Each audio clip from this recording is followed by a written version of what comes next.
వరంగల్ జిల్లా నర్సంపేట నియోజకవర్గం చెన్నారావుపేట మండలంలో బీఆర్ఎస్ పార్టీ కార్యాలయాన్ని ప్రారంభించిన మాజీ శాసనసభ్యులు పెద్ది సుదర్శన్ రెడ్డి ఈ సందర్భంగా మాట్లాడుతూ బీఆర్ఎస్ మండల కమిటీ అధ్యక్షులు వెంకన్న గారు, అదేవిధంగా అశోక్ గారు, పత్తినాయక్ గారు, తుడి శ్రీనివాస్ గారు, వేదిక పైనటువంటి పెద్దలు,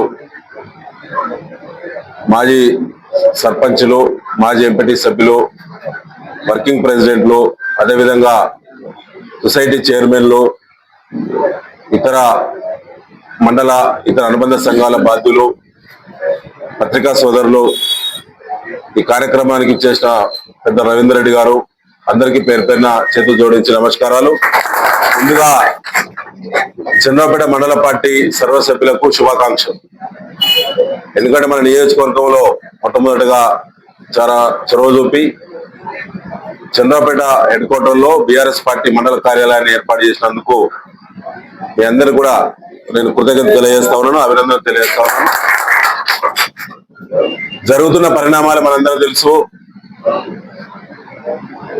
ఈ రాష్ట్రం అధోగతి పాలైంది. మార్పు అని చెప్పి కాంగ్రెస్ పార్టీకి ప్రజలు అవకాశం కల్పిస్తే మనం చేసిన అభివృద్ధిని ఛిద్రం చేస్తా ఉన్నారు కొత్తగా గెలిచినటువంటి శాసనసభ్యులు, మంత్రులు, ముఖ్యమంత్రితో సహా. ఒక విజన్ తో అభివృద్ధి చేసినాం, రాత్రింబవళ్లు కష్టపడ్డాం. ఆనాడు గ్రామాల్లో బీఆర్ఎస్ పాలన సర్పంచులుగా పాలక వర్గాలని మన చేతిలో ఉండేది, మండల పరిషత్తులు, జిల్లా పరిషత్తులు మన చేతిలో ఉండేది, శాసనసభ మన చేతిలో ఉండేది. ఆ సందర్భంగా ఒక్క మాటతో క్షేత్ర స్థాయి నుంచి, పల్లె స్థాయి నుంచి, మారుమూల గిరిజన తండా స్థాయి నుంచి మొదలుకుంటే మున్సిపాలిటీ వరకు సంబంధించినటువంటి అభివృద్ధి నిధుల వరద కొనసాగించడం. మనం అవినీతికి ఆస్కారం లేకుండా అనేక ప్రభుత్వం నుంచి వచ్చేటువంటి పథకాలతో పాటుగా ప్రత్యేకమైనటువంటి పైలట్ ప్రాజెక్టులను మనం నర్సంపేట ప్రాంతానికి, చంద్రపేట మండలాన్ని తీసుకొచ్చినాం. జనాభా దామాషా ప్రకారంగా రావాల్సినటువంటి నిధులతో పాటు చంద్రపేట మండలం, నర్సంపేట నియోజకవర్గం జనాభా దామాషాను దాటి 4 రెట్లు అధికంగా నిధులు తీసుకొచ్చినాం. ఇవాళ మీరు ఎటు చూసినా అవుపడేటువంటి, కంటికి అవుపడే ప్రతి అభివృద్ధి, అవుపడే ప్రతి రోడ్డు నిర్మాణం చేసింది బీఆర్ఎస్ పార్టీ. మీ అందరి దయతో, సహకారంతో నాకు ఒక్కసారి అవకాశం కల్పించారు.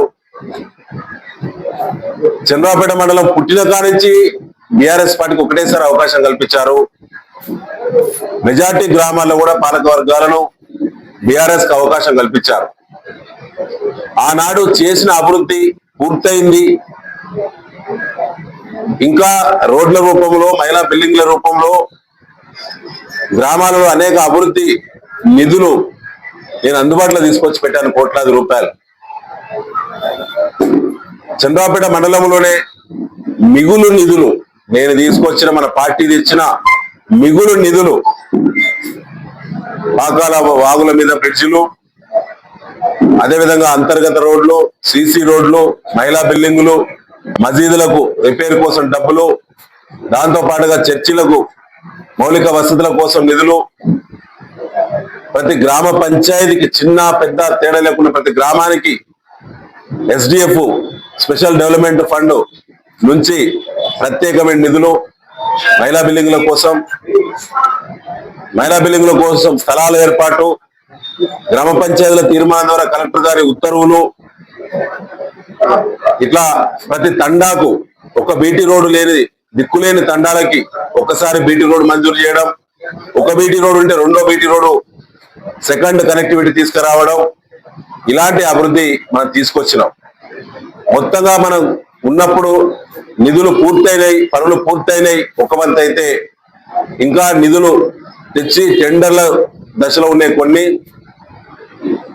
అదేవిధంగా టెండర్లు పూర్తయి ఫార్మేషన్ రోడ్లు చేసినాయి కొన్ని, ఫార్మేషన్ పూర్తయి మెటల్ రోడ్లు వేసినాయి కొన్ని, మెటల్ వేసి బీటీ రోడ్డు వేయడానికి ఎదురు చూస్తున్నటువంటి రోడ్లు కొన్ని. ఇట్లా మొత్తం చంద్రపేట మండలంలో 100 కోట్ల రూపాయలు మన నిధులను ఇక్కడ అందుబాటులో ఉంచినాం.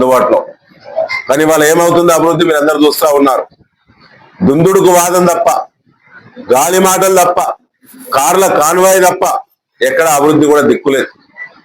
మన నర్సంపేట నియోజకవర్గంలో పొలిటికల్ క్రిమినల్ కేసులు, పొలిటికల్ కుట్ర కేసులు లేనటువంటి నియోజకవర్గంగా నర్సంపేట గతంలో శాంతియుత వాతావరణంలో మనం అభివృద్ధి చేసినాం. కానీ ఇవాళ జరిగేది మీరు అందరూ చూస్తా ఉన్నారు. ఇవాళ అశాంతి వైపు నర్సంపేట నడుస్తా ఉన్నది. నిధులన్నీ కూడా వెనక్కి మళ్తా ఉన్నాయి. గెలిచిన అధికార పార్టీ ఎమ్మెల్యే మాధురెడ్డి గారు స్వయంగా తన లెటర్ హెడ్ పై ఆనాడు మనం కష్టపడి చెమటోడ్చి తెచ్చినటువంటి నిధులను రద్దు చేయాలని చెప్పి లెటర్ హెడ్ పైన అనేక రోడ్లను, అనేక నిధులను, మహిళా బిల్డింగ్లను రద్దు చేయాలని చెప్పి రికమెండ్ చేయడం అంత దుర్మార్గం ప్రజాస్వామ్యంలో మరొకట్లేదు. మేము చెప్పినాం, అయ్యా ప్రభుత్వం మారింది, మీకు అవకాశం వచ్చింది, అభివృద్ధి ఆగకూడదు. చంద్రాపేట మండలం బాగా వెనుకబడి ఉన్నది. నర్సంపేట ప్రాంతంలో అనేక చిన్న చిన్న తండాలు, చిన్న చిన్న కుగ్రామాలు, వందల కొద్దున్నటువంటి నియోజకవర్గం అనేది చాలా రోడ్ల డిమాండ్ ఉంది. అవకాశం దక్కింది. ఒకసారి వార్డు మెంబర్ నుంచి ముఖ్యమంత్రి కేసీఆర్ గారి దగ్గర దాకా ఒకే పార్టీ పాలన అదృష్టం కొద్ది వచ్చింది. వచ్చినప్పుడు శక్తికి మించి నిధులు తీసుకొచ్చినాము. ఆ నిధులు ప్రభుత్వం మారింది కాబట్టి మీ పార్టీ వాళ్ళు కాంట్రాక్ట్ పనులు చేసినా మాకు అభ్యంతరం లేదు అని కలెక్టర్ గారికి మేము లెటర్ కూడా ఇవ్వడం జరిగింది. అయినా ఇవాళ అన్ని నిధులను రద్దు చేసే ప్రయత్నం చేసి కొన్ని రద్దు చేసి ప్రజలు నిలదీస్తారని చెప్పి రద్దు చేసిన రోడ్లలో మళ్ళా కొన్ని మంజూరు ఇచ్చే ప్రయత్నం చేస్తా ఉంటారు. అదేం పిచ్చో అర్థం కాదు. మనం ఉన్నప్పుడు నిధులు మంజూరు ఇచ్చినాం, టెండర్లు అయినాయి, కొన్ని పనులు ప్రారంభమైనాయి. కాంట్రాక్టులను భయపెట్టి భయభ్రాంతులకు గురి చేసే అధికారుల ద్వారా వెనక్కి పంపించేసిళ్ళు. ఆ పనులు రద్దు చేయాలని చెప్పి లెటర్ ద్వారా రద్దు చేయించిళ్ళు. రద్దు అయిన తర్వాత అదే పనులను మళ్ళీ లేటెస్ట్ గా మళ్ళీ మంజూరి అని చెప్పి ఎన్నికల డ్రామాలో భాగంగా మళ్ళీ మంజూరి అని చెప్పి డ్రామా చేస్తా ఉన్నారు. ఆనాడు కుక్క లెక్క మురిగిలు కొంతమంది కాంగ్రెస్ పార్టీ నాయకులు. వ్యవసాయ యాంత్రీకరణ పథకం నా కలల ప్రాజెక్టు ఈ రాష్ట్రంలో. తెలంగాణ రాష్ట్రం వచ్చిన 10 ఏళ్లలో రైతులకు ఒక ప్రత్యేకమైన పైలట్ ప్రాజెక్టు రూపకల్పన, మార్గనిర్దేశనం, ఆర్థిక అనుమతి, ప్రాజెక్టు మంజూరు, దాని పైలట్ ప్రాజెక్ట్ గా ట్రాన్స్పరెంట్ గా ఆన్లైన్ పద్ధతిలో ఈ దేశంలో ఉత్పత్తి చేసే వ్యవసాయ యంత్రాలను ఉత్పత్తి చేసే ప్రొడక్షన్ కంపెనీలే ఎలిజిబిలిటీ ఉండేటువంటి విధంగా టెండర్లు నిర్వహించినాం. కలెక్టర్ గారు నోడల్ ఆఫీసర్, ఇవాళ ఉన్న కలెక్టర్ గారు కూడా నోడల్ ఆఫీసర్ అదే ప్రాజెక్టు. దానిలో అవినీతి జరిగి ఆ ప్రాజెక్టు పైన దుష్ప్రచారం చేసి ఇలా ప్రాజెక్టును పూర్తిగా పండబెట్టి రద్దు చేపించిండు. ఇది కాంగ్రెస్ పార్టీ మార్పులో భాగంగా రైతులకు ఇచ్చినటువంటి గొప్ప కానుక. అది ఏ పార్టీ రైతులైనా 50% డీడీ కడితే మిగతా 50% 5,000 రూపాయల నుంచి 25 లక్షల రూపాయల వరకు యూనిట్స్ ఉన్నాయి. అందులో 60 కోట్ల రూపాయలు నిల్వ ఉన్నాయి నర్సంపేట నియోజకవర్గంలో, చంద్రపేట ప్రాంతంలో. అవి రద్దు చేపించినటువంటి ఘనత కాంగ్రెస్ పార్టీకి దక్కింది. అయ్యా వచ్చింది ఏంది మరి అంటే, బ్రిడ్జిలు అమ్ముకుంటే పైసలు వస్తాయి కాబట్టి కొత్త కొత్త వాహనాలు వచ్చినాయి, పెద్ద కాన్వాయ్ వచ్చింది. ఆనాడు పాకాల మీద ఇదే చంద్రపేట ఖానాపురం మండలాల కనెక్టివిటీ కోసం 5.5 సంవత్సరాలు పోరాటం చేసి నేను పూర్తిగా అన్ని రకాల అనుమతులు తీసుకొచ్చినాం. ఇంట్రెస్టెడ్ పర్మిషన్ కూడా తీసుకొచ్చినాం. పాకాల వాగు ప్రారంభం మన దగ్గర అయినా అది పోతుంటే మున్నేరు తీసుకపోయి కృష్ణాలో కలుస్తుంది కాబట్టి, అది ఆంధ్ర ప్రాంతానికి నీళ్లు పోతాయి కాబట్టి ఆ పక్క రాష్ట్రం అనుమతి కూడా కావాలి. చంద్రపేట బ్రిడ్జ్ కట్టాలంటే మన కాంగ్రెస్ పార్టీలకు ఎంత తెలుసో నాకే తెలియదు. అది కూడా తీసుకొచ్చినా నేను. తీసుకొచ్చి అన్ని టెండర్లు అయిన తర్వాత మళ్ళీ టెండర్లు రద్దు చేసి ఇలా కొత్త కొత్త కాంట్రాక్టర్లకు అమ్ముకున్నారు. క్వాలిటీ లేని పనులు. ఇవాళ అభివృద్ధి పేరు మీద మన ప్రాంతంలో జరుగుతున్నటువంటి అభివృద్ధి ఒక ఉద్యమంలో జరుగుతుంటే ఆ ఉధృతిని కొనసాగించాల్సినటువంటి కొత్త పాలకులు, కాంగ్రెస్ పార్టీ అధికార పార్టీ ప్రజాప్రతినిధులు ఇలా దాన్ని అడ్డుకట్ట వేసే ప్రయత్నం చేసిండ్రు. ఇది దుర్మార్గం. ఇవాళ రైతులు అరిగోసపడుతున్నారు. రైతుల పరిస్థితి అయితే ఘోరమైనటువంటి సిచ్యువేషన్. రాత్రిళ్ళు పగళ్ళు చంటి పిల్లలతో ఇలా రోడ్ల మీద క్యూ లైన్లో నిలబడేటువంటి పరిస్థితి వచ్చింది. రైతులను బిచ్చగాలం చేసింది కాంగ్రెస్ పార్టీ. ఇవాళ రాబోయేటువంటి స్థానిక సంస్థల ఎన్నికలు వస్తే రావో కాంగ్రెస్ పార్టీలకి నమ్మకం లేదు, వాళ్ళ దమ్ము లేదు ధైర్యం లేదు ఎన్నికలు పెట్టడానికి.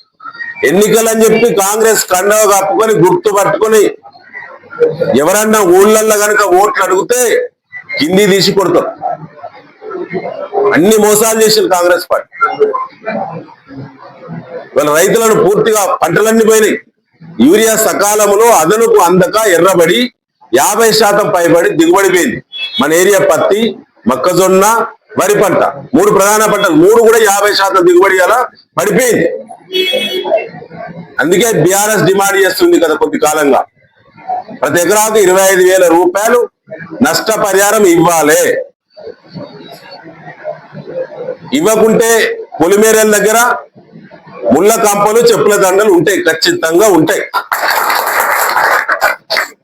ఇలా కష్టపడ్డ పార్టీ, నీతికి నిజాయితీకి మారుపేరుగా ఈ ప్రాంతాన్ని అభివృద్ధి చేసినటువంటి పార్టీ. ఖచ్చితంగా బీఆర్ఎస్ వస్తేనే పల్లెల్లో మళ్ళా పురోగతి ఉంటది, అభివృద్ధి కొనసాగుతుంది. స్థానిక సంస్థల ఎన్నికల్లో బీఆర్ఎస్ గెలిస్తేనే గత స్ఫూర్తి కొనసాగుతుంది. ఇది ఎవరు రెడీ చెప్తారు, అక్కను చెల్లెను అన్న తమ్ముని ప్రతి రైతు బిడ్డను ఎవరు